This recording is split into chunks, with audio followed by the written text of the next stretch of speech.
আসসালামু আলাইকুম। কুকিং হাউসে সবাইকে স্বাগতম জানাচ্ছি। আজকে রান্না করব ধুন্দুল দিয়ে মাছের ঝোল। গরমের সময়টাতে ধুন্দুলের তরকারিটা শরীরের জন্য খুবই উপকারী আর খুবই টেস্টি একটি রেসিপি। সাদা গরম ভাত দিয়ে খেতে দারুণ লাগে। প্যানে পরিমাণ মতো তেল দিয়ে দেব। এখন এই তেলের মধ্যে দিয়ে দেব কিছুটা লবণ এবং হলুদ। তেলের সাথে লবণ হলুদ ভালো করে নেড়ে মিশিয়ে নেব। লবণ হলুদ মিশিয়ে নিয়েছি তেলের সাথে। আমি এখানে নিয়েছি 3 টুকরো পাঙ্গাস মাছ, বড় সাইজের পাঙ্গাস মাছ আমি ছোট টুকরো করে কেটে নিয়েছি। পাঙ্গাস মাছটা ভালোভাবে ধুয়ে পরিষ্কার করে নিতে হবে।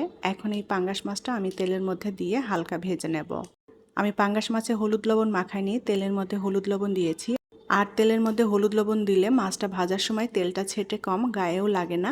মাছগুলো উল্টাপাল্টা করে দিয়ে আমি হালকা লালচে করে ভেজে নেব। মাছগুলো কষিয়েও রান্না করা যায়, আবার এভাবে ভেজেও রান্না করা যায়। যার যেটা ভালো লাগে সেভাবেই রান্না করে নিতে পারেন।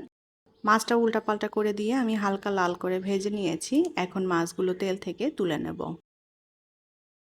মাছগুলো তুলে নিয়েছি। এখন ওই তেলের মধ্যে দিয়ে দেব মিডিয়াম সাইজের একটা পেঁয়াজ কুচি।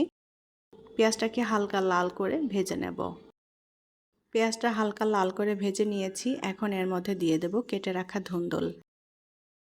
ধুন্দুলের উপরের খোসা ফেলে দিয়ে আমি খুব ভালোভাবে ধুয়ে পরিষ্কার করে তারপরে ছোট টুকরো করে কেটে নিয়েছি। এখন পেঁয়াজের সাথে ধুন্দুলটাও একটু নেড়েচেড়ে ভেজে নেব।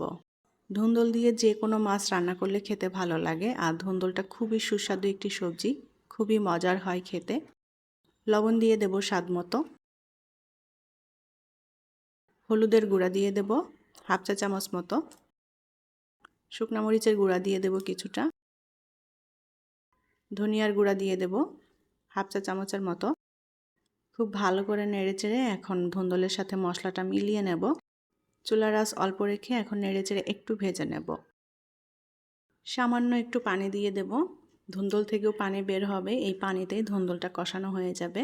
ধুন্দুল খুবই নরম একটা সবজি, এটা রান্না হতেও খুবই কম সময় লাগে। ধুন্দুল থেকেও অনেকটা পানি বের হয়েছে। এখন এই ধুন্দুলটাকে নেড়েচেড়ে ভালোভাবে একটু কষিয়ে নেব। এবার এর মধ্যে দিয়ে দেব আগে থেকে ভেজে রাখা সেই মাছগুলো দিয়ে এখন ধুন্দুলের সাথে ভালো করে কষিয়ে নিতে হবে। ধুন্দুল এবং মাছ একসাথে কষিয়ে নিলে এটা অনেক বেশি টেস্টি হবে খেতে। আমি খুব ভালো করে ধুন্দুল মাছ একসাথে কষিয়ে নিয়েছি। এখন এর মধ্যে ঝোলের পানি দিয়ে দেব। ঝোলটা ভালো করে ফুটে উঠেছে। এখন এর মধ্যে দিয়ে দেব কয়েকটা কাঁচামরিচ। কাঁচামরিচগুলো একটু চিড়ে দিয়েছি, ঝাল ঝাল বের হবে। ধুন্দুলটা খেতে একটু মিষ্টি লাগে, তাই মরিচের পরিমাণটা সেভাবেই দিতে হবে যাতে একটু ঝাল ঝাল হয়। এখন দিয়ে দেব কিছুটা টালা জিরার গুঁড়া। জিরার গুঁড়া দিয়ে ভালো করে নেড়েচেড়ে মিলিয়ে নেব। ধুন্দুল দিয়ে মাছের ঝোল রান্না করা হয়ে গিয়েছে। এখন এটা নামিয়ে পরিবেশন করব।